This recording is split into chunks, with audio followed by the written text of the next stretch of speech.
Ilang mangingisda sa Dagupan City nangahas pa ring pumalaot sa kabila ng nararanasang epekto ng bagyo.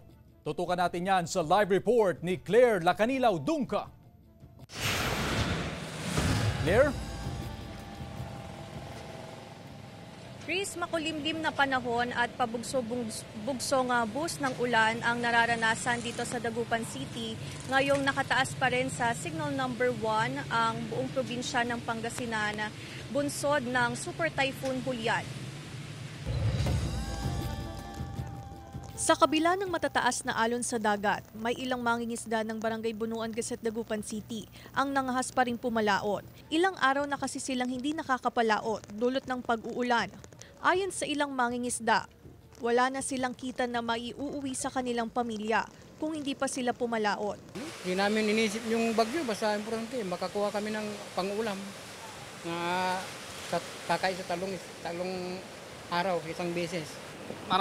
Malalakas ang bagyo. Pag may kaya ng bangka namin, sasagupay namin yung mga ganun ng alon lang. Nakabantay sa baybayin ang mga kawani ng City Disaster Risk Reduction and Management Office. Since wala pa kaming gale warning, kaya naman namin sabihin na wag muna mag-swimming kasi malalaki yung alon.